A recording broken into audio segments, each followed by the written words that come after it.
How's it going, everyone? Thank you so much for joining me today. I asked ChatGPT, how much does a family of four need to make in order to be able to pay for a mortgage, eat, drive to work, go out to eat once or twice a month, and have a frugal mindset while living in Southern California? Answer: 250,000 to 300,000 a year. Solid, grounded estimate for comfortable but frugal in Southern California today. Yikes, that is our reality. Hi, my name is Jason Romero. I live in Southern California where it's beautiful out here. The weather is amazing.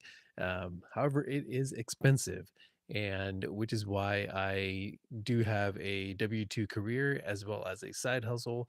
We started a design agency and we're building something for our family and our future because in order to meet our financial goals, we definitely have to go above and beyond. And that is no joke here in Southern California. And so, yes, I am a school psychologist of 13 years now. My wife is a stay at home mom and she cares for our kids. And I'm the sole income provider. And so I'm out here, hustling and making sure that I'm able to take care of my family. And yeah, it's just been such a great journey. It's been a challenge. And even though we live in Southern California, we don't think of, well, we can't meet our goals or we can't do this or that. We just don't think that way. Despite living in Southern California, we're still going to level up. We're still going to pursue our goals and accomplish, what we're setting to do for a family. And that is our mindset that we have. And so we have done certain things in order to make sure that we make that happen. So here are the couple of things that I do on a weekly basis, daily basis to make sure that we accomplish our goals and that we excel in making sure that we care for our family. So, first thing that I wanted to talk about is waking up early every day, but Sunday. So, my alarm during the week goes off at 4:50. I'm wide awake, and depending on the day, I'm either going to the gym or I'm, working on a design project or um, just catching up on things that I need to get done. And so I've noticed that waking up early really helps me to just set the day in a good route and make sure that I'm caring for myself and making sure that I'm taking advantage of the time that I have and I'm up and ready to roll. So it's been really good. Initially when I started doing this, it was difficult obviously, but after a while my body has just grown accustomed to waking up early, and those days when it's hard to, I just think of my why. I think of why we're doing what we're doing, and so that has been incredibly helpful. And the reason why I don't wake up at 5 o'clock on Sundays is, as a Jesus lover Christian myself, I want to honor the Lord's Day and rest on Sunday. And so we do have to wake up early and go to church, but it's not as early as 5 o'clock. So we're able to sleep in a little bit. So we're waking up like 6:30 ish or whatever, but it's not as early as it is during the rest of the days. So we do get a little more rest, and I do get a nap in, and that's really nice and rejuvenating. So I definitely enjoy that. But it is hard sometimes to rest on Sunday because I think of every single thing that I have to get done. And, I think of, well, I have today to, get XYZ done. And, but I've been a lot better at it lately. And there are times when I will need to uh, do stuff here and there, but I really do try not to because it is the Lord's Day and I do want to rest and be with the family. And so I can say lately I've been a lot better at it. So it's one thing that I need to make sure to make a priority, and rest is good. And so I'm choosing to honor God through that. So, second thing that I do is I have a W 2 career. I'm a school psychologist. I've been doing that for 13 years now here in Southern California. And I do my best to make sure that I do not bring anything home. So I look at my work that I have to do. I make sure that I streamline it, that I'm organized, that I'm efficient, that I don't waste time when I'm at work. And so I'm very strict about that because at when my time is to leave, I take off and I am here at home, hustling to get other work done, and making sure that I have those firm boundaries around work has been crucial to me. So when I'm at work, I'm working.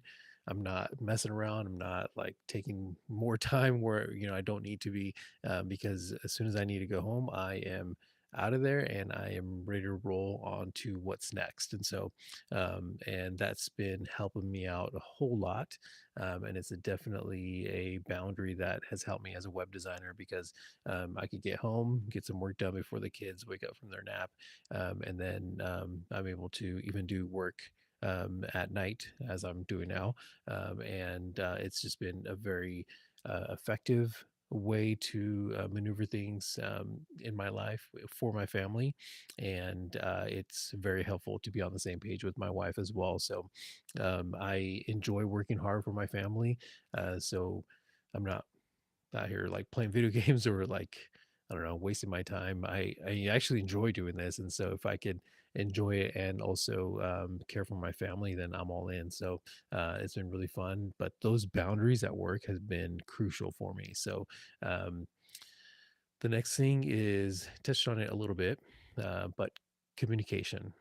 So my wife and I communicate effectively. We're not perfect, but we do strive to communicate as much as possible, because when I have deliverables to make for a client, or I unfortunately I need to stay a little later for work, or I'm staying up late recording, or designing some things, we need to be on the same page and we have to be effective with our communication. And so we've worked hard at that, and it's been very it's just been a blessing to be able to do that, and I'm very thankful for that. And so we know why we're doing what we're doing, and so we both are working towards that goal to build a legacy for our family. And so being able to um, be on the same page and know that when we're working, or when we're hanging out, it's just us time. So that has been very helpful for us. And one thing that when I was going into Bethel Tech for the UX/UI design program, um, she she was bought in because I had showed her already that I was willing to work hard towards something I had in mind. For example, like I would tell her, "Hey, I'm thinking about doing this XYZ in order to chop down debt. Like, what do you think?" And she would, approve it, or like just confirm, like, yeah, go for it. And then I would actually do it. I wouldn't sit on it, or I wouldn't, take my time. I would just get it done. And so she has seen that pattern. And so when I went into the design space, she trusted me. I mean, didn't really hesitate. She just wanted to know the numbers. And she's like, okay, if you think that's going to be a good route, then I trust you. And so hearing those words from her were incredibly supportive.